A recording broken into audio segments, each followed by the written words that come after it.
आप सभी का मेरे YouTube channel Urdu learning zone पर खुशामदीद है। कल वक्त की कमी की वजह से हम सीटेट के प्रीवियस ईयर क्वेश्चन को आधा ही हल कर पाए थे। आज इसी सिलसिले को आगे बढ़ाते हुए इन सवालात को मुकम्मल तौर पर हल करेंगे ताकि आपकी प्रैक्टिस अधूरी न रहे। और जो दोस्त हमारे चैनल पर नए हैं उनसे गुजारिश है कि बराह करम चैनल को सब्सक्राइब करें, क्योंकि आपका एक सब्सक्राइब हमारी हौसला अफजाई और मेहनत को मज़ीद ताकत देता है। आइए अब सीटेट प्रीवियस ईयर क्वेश्चन की प्रैक्टिस शुरू करते हैं। पढ़ते हैं सीधे सवाल की तरफ। सबसे पहले एक हिदायत है, नीचे दी हुई इबारत को पढ़िए और दिए गए मतबादल में से किसी एक मुनासिब तरीन मतबादल का इंतखाब कीजिए। सवाल नंबर 106 से लेकर के 114 तक जो सवाल हमारे आने वाले हैं वो इन्हीं इबारत से आने वाले हैं। तो चलिए सबसे पहले हम इस इबारत को अच्छे से रीड करते हैं। पौधे हमारी ज़िंदगी में बहुत अहमियत रखते हैं। ये मुख्तलिफ़ माहौल में पाए जाते हैं। हत्ता के रेगिस्तान में भी बहुत से पौधे नशोनुमा पाते हैं। रेगिस्तानी पौधे के जिस्म मोटे रेशेदार और फूले होते हैं, क्योंकि ये अपने जिस्म में ग़िज़ा और पानी का ज़ख़ीरा रखते हैं, जो इन्हें लंबे अरसे तक ज़िंदा रखने के लिए काफ़ी है। ख़राब मौसम में जब ग़िज़ा और पानी की क़िल्लत होती है तो ये ज़ख़ीरा उनके काम आता है। एक आम पौधा अपनी ज़रूरत से कहीं ज़्यादा पानी को जज़्ब कर लेता है और पानी की ज़ायद मक़दार उसके पत्तों और फ़िज़ा में ख़ारिज होती रहती है। इसलिए दरख्तों के नीचे जाने से हमें ठंडक का एहसास होता है। रेगिस्तानी पौधों के पत्ते जसामत में छोटे हैं, बल्कि ये कांटों की शक्ल इख्तियार कर लेते हैं। इनका रंग भी स्याही माइल हो जाता है। इसका दूसरा फ़ायदा ये होता है कि जुगाली करने वाले जानवर इन पर मुंह मारने से गुरेज करते हैं। तो ये हमारी इबारत थी, और इसके बाद हमारा सवाल जो आएगा वो इन्हीं इबारत से अखज़ किया हुआ होगा, जिसका हमें जवाब देना है। तो चलिए सबसे पहले हम सवाल को पढ़ लेते हैं, जो इसी इबारत से दिया हुआ सवाल है। सवाल नंबर 106। सवाल क्या है? रेगिस्तानी पौधों के जिस्म कैसे होते हैं? पहला ऑप्शन है नोकदार और कांटे वाले होते हैं। दूसरा है मोटे रेशेदार और फूले हुए होते हैं। तीसरा ऑप्शन है नुकीले खुरदरे और पतले होते हैं। चौथा है खारदार और बदनुमा होते हैं। तो चलिए अब बताइए कि इबारत के मुताबिक हमारा इसमें से कौन सा ऑप्शन सही होगा।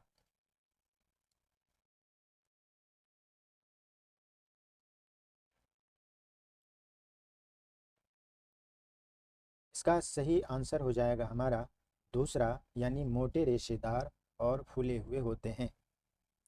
लेकिन ऑफिशियल आंसर के मुताबिक इसका सही जवाब जो है वो हमारा तीसरा है, जो बिल्कुल गलत है। इबारत के मुताबिक हमारा ये दूसरा जवाब बिल्कुल सही है। अब बढ़ते हैं अगले सवाल की तरफ। रेगिस्तानी पौधे अपने जिस्म में कौन सा ज़ख़ीरा रखते हैं? ऑप्शन है ये अपने जिस्म में रेशेदार चीज़ों को महफूज रखते हैं। दूसरा है ये अपने जिस्म में कांटेदार झाड़ियों को महफूज रखते हैं। तीसरा ऑप्शन है ये अपने जिस्म में कांटे और कीड़े मकोड़े महफूज रखते हैं। और चौथा है ये अपने जिस्म में ग़िज़ा और पानी का ज़ख़ीरा रखते हैं। तो बताइए हमारा सही जवाब क्या होगा। इसका सही जवाब हो जाता है हमारा फोर्थ, यानी ये अपने जिस्म में ग़िज़ा और पानी का ज़ख़ीरा रखते हैं। ये जवाब बिल्कुल दुरुस्त है। अब बढ़ते हैं अगले सवाल की तरफ। ये ज़ख़ीरा कब उनके काम आता है? हमारे ऑप्शंस हैं रेगिस्तानी तूफ़ान के बाद काम आता है। दूसरा है गर्मी के मौसम में जब ये सूखने लगते हैं। तीसरा ऑप्शन है ख़राब मौसम में जब ग़िज़ा और पानी की क़िल्लत होती है।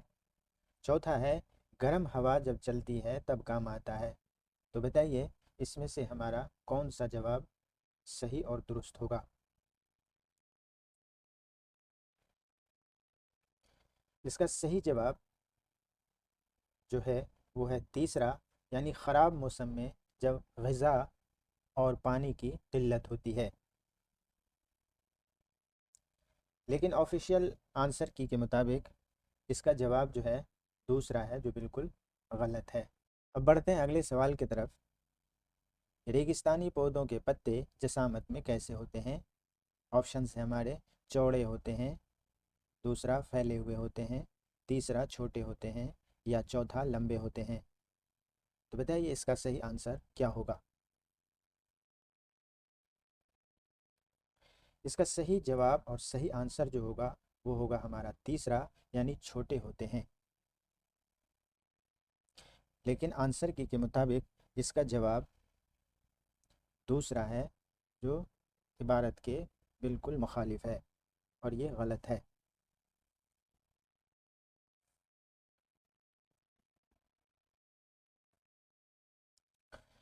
अब बढ़ते हैं अगले सवाल की तरफ। रेगिस्तानी पौधे का रंग कैसा हो जाता है? पहला ऑप्शन है सियाही माइल हो जाता है, दूसरा सुर्खी माइल हो जाता है, तीसरा मटमैला हो जाता है, या चौथा कथई रंग का हो जाता है। तो बताइए इसका सही आंसर क्या होगा? इसका सही आंसर हो जाएगा हमारा पहला, यानी सियाही माइल हो जाता है।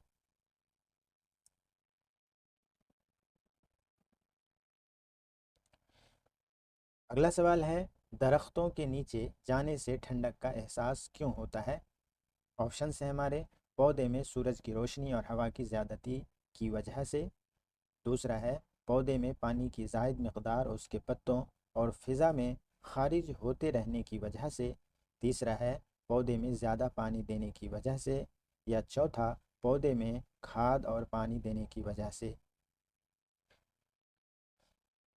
तो जल्दी से बताइए इसका सही जवाब, सही आंसर क्या होगा? इसका सही जवाब हो जाएगा हमारा दूसरा, यानी पौधे में पानी की ज़ायद मकदार और उसके पत्तों और फ़िज़ा में खारिज होते रहने की वजह से। लेकिन इसका जवाब जो है आंसर के मुताबिक चौथा है, जो बिल्कुल सही नहीं है।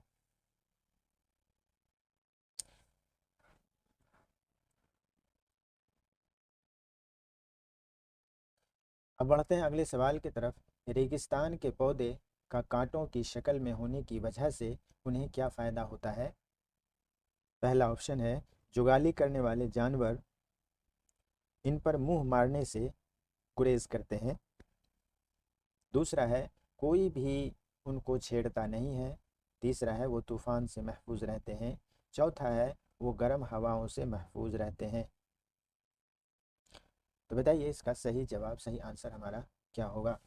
इसका सही जवाब हो जाएगा हमारा पहला, यानी जुगाली करने वाले जानवर इन पर मुंह मारने से गुरेज करते हैं, इबारत के मुताबिक। लेकिन आंसर की में ये हमारा दूसरा है, जो बिल्कुल गलत है। अगला सवाल है, एहसास की जमा है हसीयतों, एहसासात, हसायतों, हसियातों या हसियाती।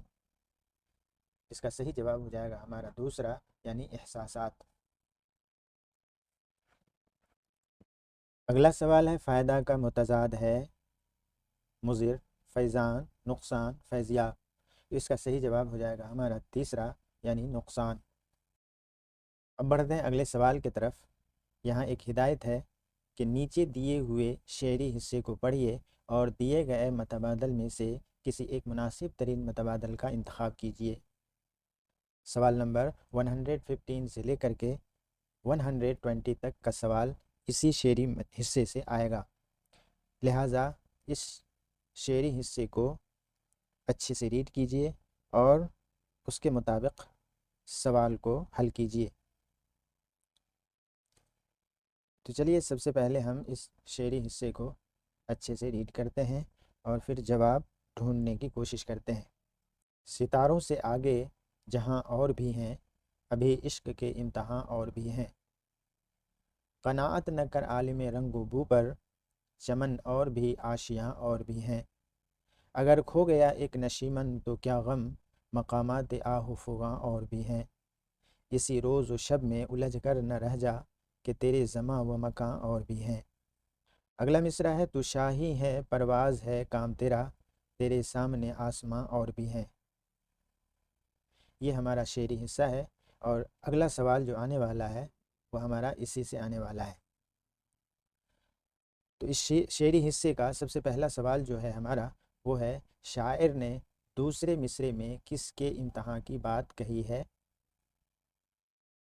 ऑप्शंस हैं हमारे, ज़ब्त के इम्तहान की, इश्क के इम्तहान की, सब्र के इम्तहान की, या ज़िंदगी के इम्तहान की। तो बताइए इसमें से सही जवाब हमारा कौन सा होगा, सही ऑप्शन कौन सा है। आंसर की के मुताबिक इसका जवाब चौथा यानी ज़िंदगी के इम्तहान की, जो बिल्कुल गलत है। इसका सही जवाब हो जाएगा हमारा दूसरा यानी इश्क के इम्तहान की। अगला सवाल है, शायर ने किस पर कनाअत करने की बात कही है। पहला है आलम रंग भू पर, दूसरा है आलम रंज गम पर, तीसरा है आलम मुसर्रत इम्बिसात पर, चौथा है आलम निशात अलम पर। तो बताइए इसका सही आंसर क्या होगा। इसका सही आंसर हो जाएगा हमारा पहला यानी आलम रंगो बू पर।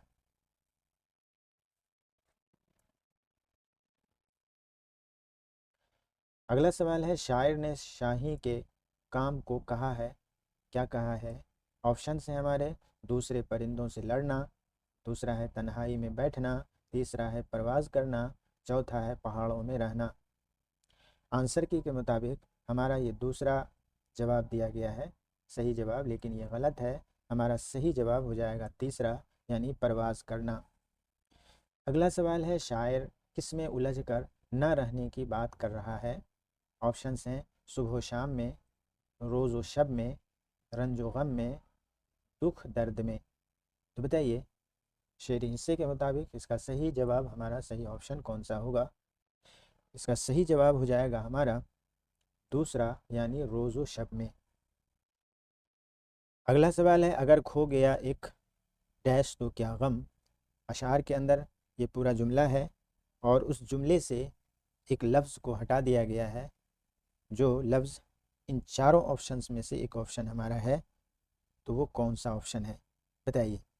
अगर खो गया एक डैश तो क्या गम, झैल में दिए गए लफ्ज़ों में से सही लफ्ज़ भरिए। पहला ऑप्शन है दुश्मन, दूसरा है चिलमन, तीसरा है नशीमन और चौथा है खरीमन। तो बताइए इसका सही जवाब सही आंसर हमारा कौन सा होगा। इसका सही जवाब हो जाएगा हमारा तीसरा यानी नशीमन, लेकिन आंसर के मुताबिक इसका सही जवाब जो दिया गया है वो है पहला, जो बिल्कुल गलत है। अगला सवाल है, गम का मुतज़ाद है। मुतज़ाद मतलब ओपोजिट। ऑप्शन है हमारे, दुख, दूसरा है खुशी, तीसरा है मायूसी और चौथा है उदासी। तो बताइए हमारा सही जवाब क्या हो जाएगा। गम का उल्टा क्या होगा। गम का उल्टा हो जाएगा हमारा दूसरा यानी खुशी।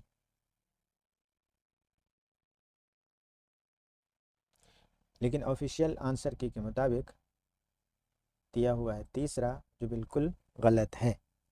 नीचे एक इबारत है, उस इबारत को पढ़ना है और उसी इबारत से हमारा जो अगला सवाल आने वाला है वो इसी इबारत से आने वाला है।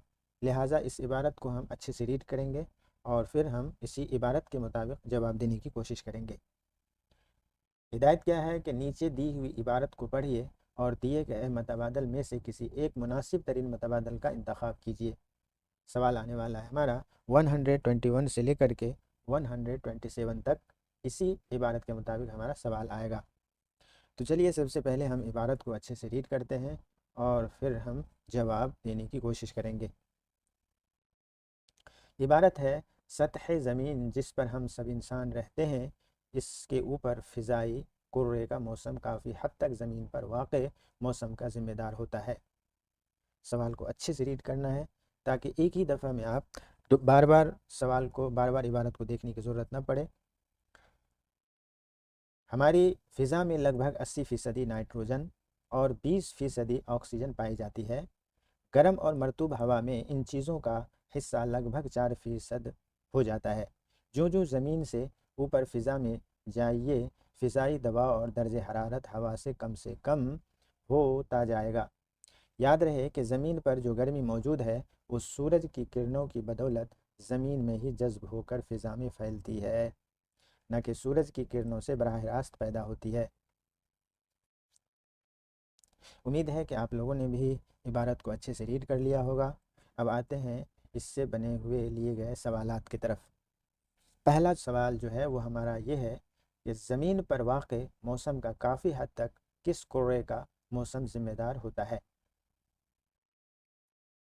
ऑप्शन है हमारे जुनूबी निस्फ कुर्रे का मौसम, दूसरा है फ़िज़ाई कुर्रे का मौसम, तीसरा है समुंदरी कुर्रे का मौसम, या चौथा शुमाली निस्फ कुर्रे का मौसम।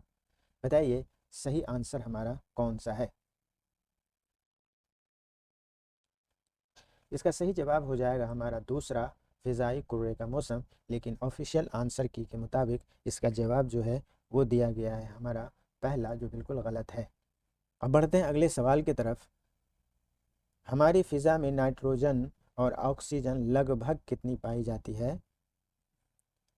ऑप्शन है हमारे 4% नाइट्रोजन और 30% ऑक्सीजन, दूसरा है 40% नाइट्रोजन और 30% ऑक्सीजन, तीसरा है 10% नाइट्रोजन और 5% ऑक्सीजन, चौथा है 80% नाइट्रोजन और 20% ऑक्सीजन। तो बताइए हमारा सही ऑप्शन, सही जवाब कौन सा होगा? इसका सही जवाब हो जाएगा हमारा चौथा, यानी 80% नाइट्रोजन और 20% ऑक्सीजन। यहाँ लेकिन ऑफिशियल आंसर की के मुताबिक इसका जवाब दिया गया है हमारा दूसरा, जो गलत है। अब बढ़ते हैं अगले सवाल की तरफ। कौन सी हवा में नाइट्रोजन और ऑक्सीजन लगभग 4% तक रह जाता है? ऑप्शंस हैं खनक और सर्द हवा में, दूसरा है गर्म और मरतूब हवा में, तीसरा सर्द और खुश्क हवा में, चौथा मुतदिल और गर्म हवा में। तो बताइए इसका सही जवाब हमारा क्या होगा? इसका सही जवाब हो जाएगा हमारा दूसरा, यानी गर्म और मरतूब हवा में, लेकिन आंसर की के मुताबिक इसका जवाब दिया गया है वो तीसरा, जो बिल्कुल गलत है।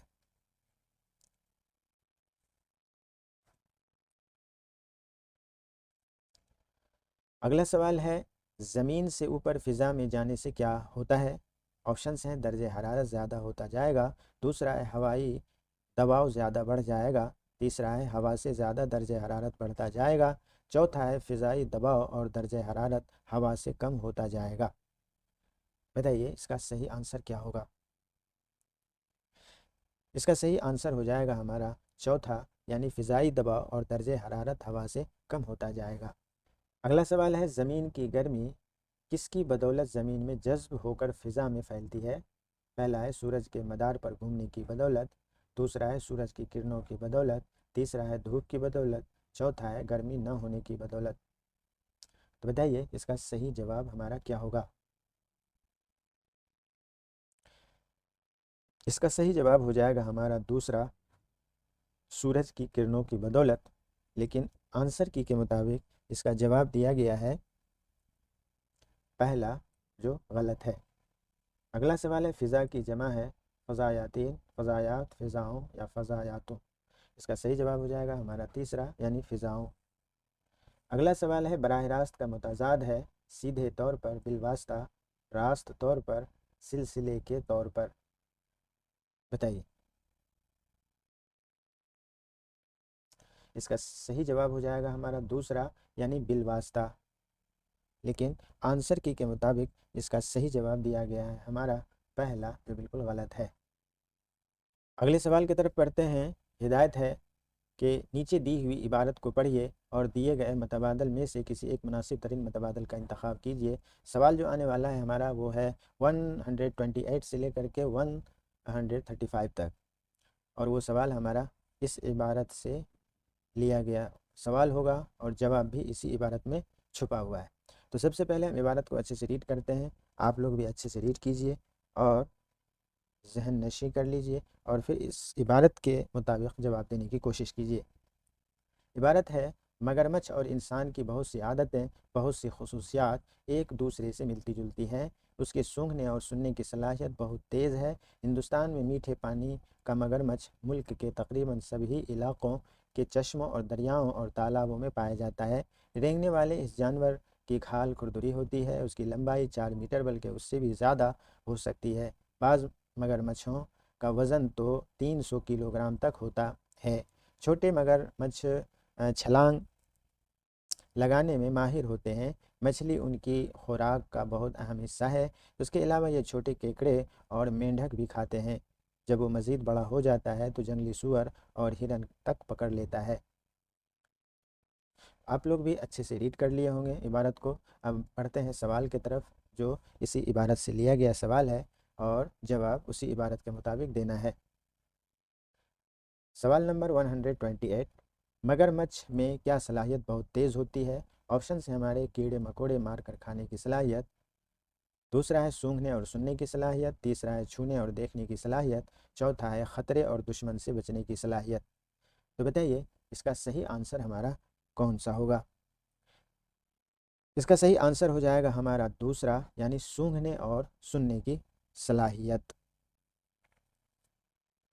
और आंसर के मुताबिक इसका सही जवाब जो है वो है छूने और देखने की सलाहियत, और ये गलत है। अगला सवाल है, मगरमच्छ कैसा जानवर है? रेगिस्तान में रहने वाला, उड़ने वाला, रेंगने वाला, जंगलों में रहने वाला। बताइए इसका सही जवाब हो जाएगा हमारा तीसरा, यानी रेंगने वाला। अगला सवाल है, छोटे मगरमच्छ किस काम में माहिर होते हैं? पहला है छलांग लगाने में, दूसरा है शिकार को पकड़ने में, तीसरा है तैरने में माहिर, चौथा है दौड़ लगाने में। तो बताइए इसका सही जवाब हमारा क्या होगा?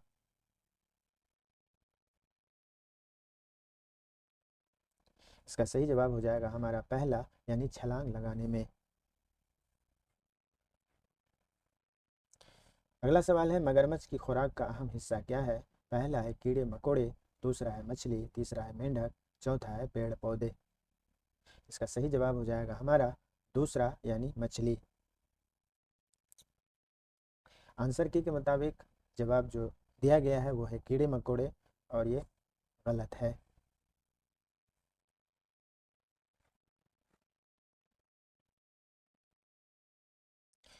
अब बढ़ते हैं अगले सवाल की तरफ। बड़ा होने पर मगरमच्छ कौन से जानवरों को पकड़ लेता है? ऑप्शंस है जंगली सुअर और हिरन को, दूसरा है भेड़िए और जंगली कुत्ते को, तीसरा है शेर और लोमड़ी को, चौथा है दरियाई घोड़े और घड़ियाल को।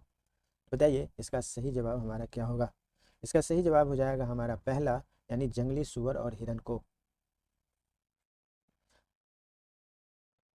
अगला सवाल है, हिंदुस्तान में कौन सा मगरमच्छ मुल्क के तकरीबन सभी इलाकों के चश्मों, दरियाओं और तालाबों में पाया जाता है?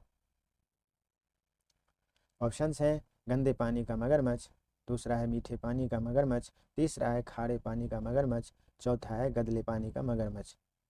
तो बताइए इबारत के मुताबिक इसका सही जवाब हमारा कौन सा होगा? इसका सही जवाब हो जाएगा हमारा दूसरा, यानी मीठे पानी का मगरमच्छ। लेकिन आंसर के मुताबिक ये जो जवाब है गंदे पानी का मगरमच्छ, ये गलत जवाब दिया गया है।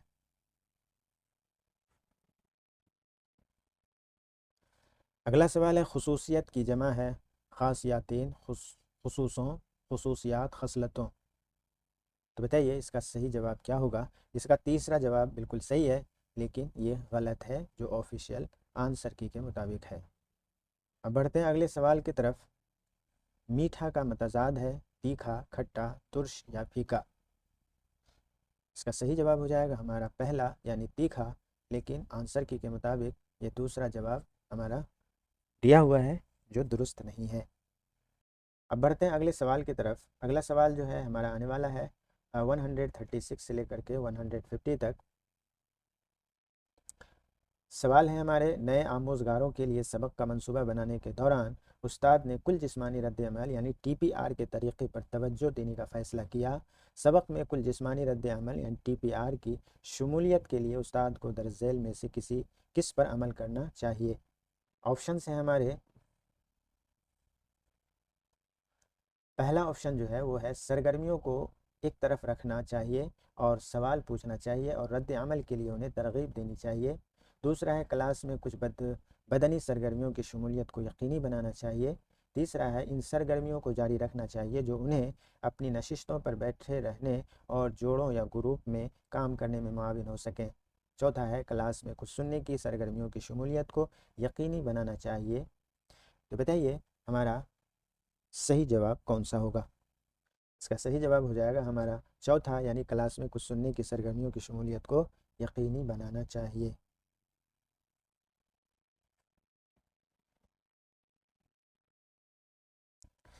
अगला सवाल है, कवायद का कौन सा अंदाज़ नज़र इस यकीन की हौसला अफजाई करता है कि ज़ुबान की आमोजिश कवायद की आमोजिश है? पहला है कवायद का इतलाक़, दूसरा है इस्तिखराजी, तीसरा है इस्तिक़राई, चौथा है तरसीली। तो बताइए इसका सही जवाब हमारा क्या होगा? इसका सही जवाब हो जाएगा हमारा तीसरा, यानी इस्तिक़राई। अगला सवाल है, उस्ताद 5वीं जमात के तलबा को कुछ लिखने का काम देना चाहता है।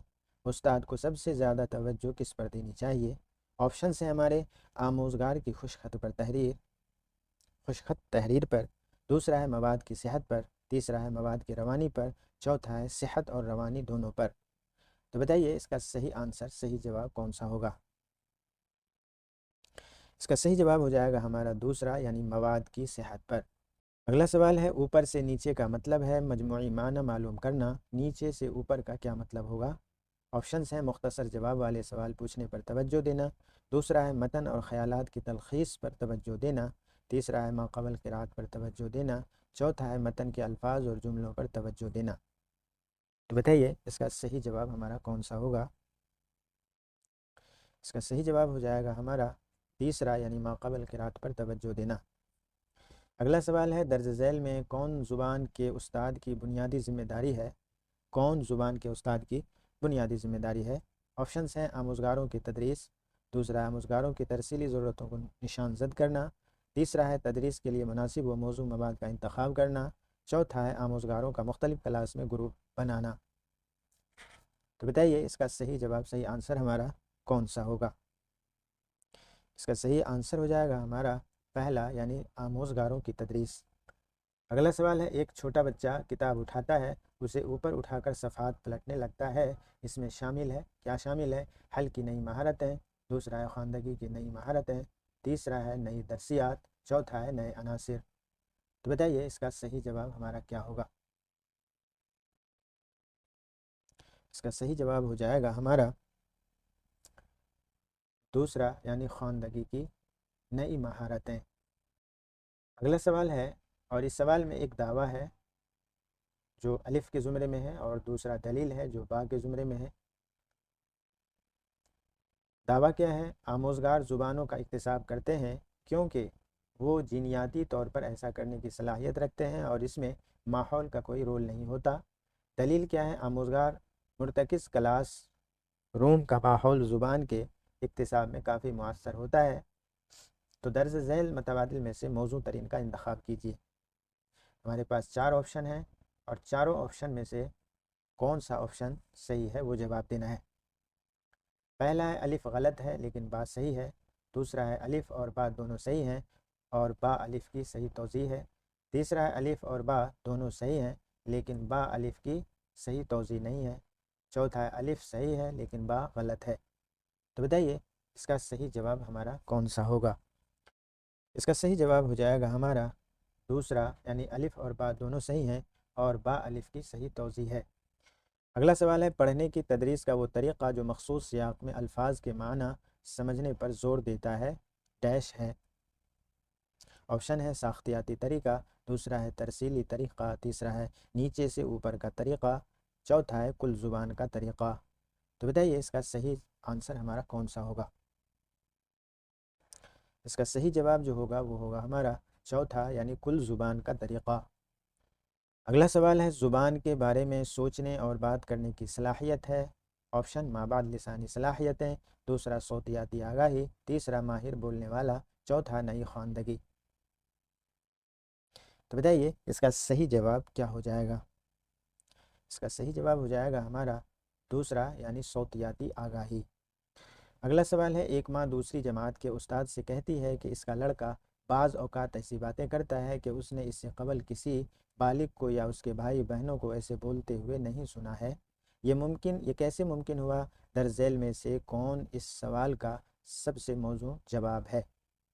ऑप्शन हैं, तामीरियत पसंद नज़रिए के मुताबिक लड़के नई ज़ुबानें ईजाद कर सकते हैं।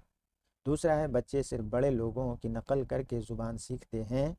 तीसरा है, इंसानी दिमाग खल्क़ी एतबार से ज़ुबान सीखने के लिए बना है। और चौथा है, लड़के इस वक्त ज़ुबान सीखते हैं जब हम लड़कों की ज़ुबान के फ़रोग़ को तक़वियत फ़राहम करते हैं। तो बताइए हमारा सही जवाब कौन सा होगा?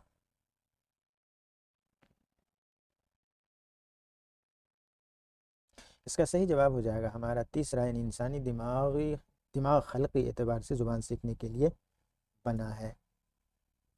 अगला सवाल है, इब्तदाई ख़वानदगी की तसहील में मुस्तअमल तकनीक जिसमें बालिग और बच्चे एक साथ किसी किताब को पढ़ते हैं, बालिग सवाल करते और मुकालमे की हौसला अफजाई करते हैं, उसके बाद बच्चे भी बालिग लोगों से सवाल करते हैं, ये क्या है?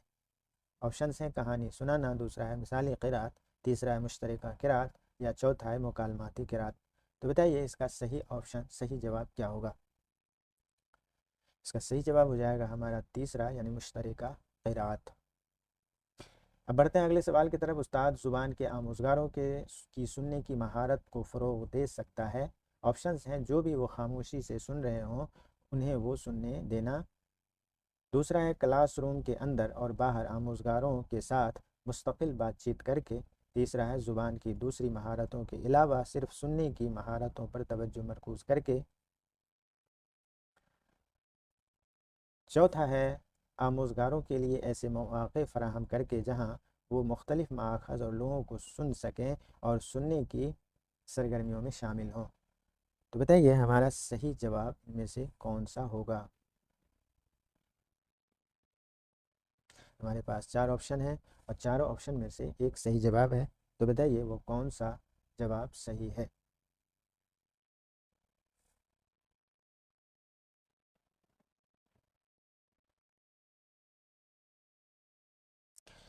इसका सही जवाब हो जाएगा हमारा तीसरा, यानी ज़ुबान की दूसरी महारतों के अलावा सिर्फ सुनने की महारतों पर तवज्जो मरकूज़ करके।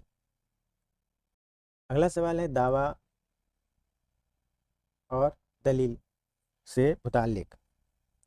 तो इस सवाल के अंदर एक दावा है और एक दलील है। दावा क्या है? इब्तदाई सतह पर ज़ुबान में क़तइयत शब्द से ज़्यादा अहम है। दूसरा है, क़वाइद इब्तदाई दरसियात का अटूट हिस्सा है। दरज़ैल में से मौजू तरीन जवाब का इंतखाब करें।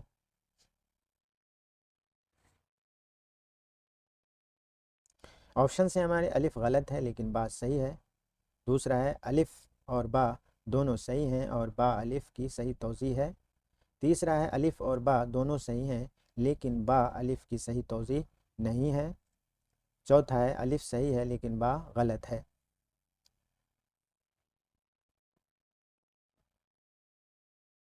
तो बताइए इसका सही जवाब हमारा कौन सा होगा? इसका सही जवाब जो है वो है हमारा दूसरा, यानी अलिफ और बा दोनों सही हैं और बा अलिफ की सही तौज़ी है। अगला सवाल है, ज़ुबान की नौइयत, ज़ुबान की आमोज़िश की नौइयत और दरसियाती निज़ाम में इन दोनों के इतलाक़ के बारे में नज़रियाती मौक़िफ़ और अक़ीदा है। तकनीक, निसाब, मवाद, अंदाज़े नज़र।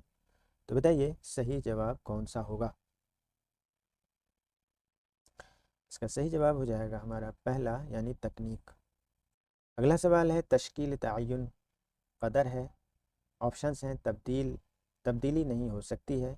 दूसरा, तदरीसी आमोज़िशी अमल में जो कुछ हो रहा है। तीसरा है, रवां तरक्की और बेहतरी से मुताल्लिक़। चौथा है, कोर्स के दौरान पहले से मुतय्यना या मख़सूस मराहिल पर अंजाम दिया जाता है।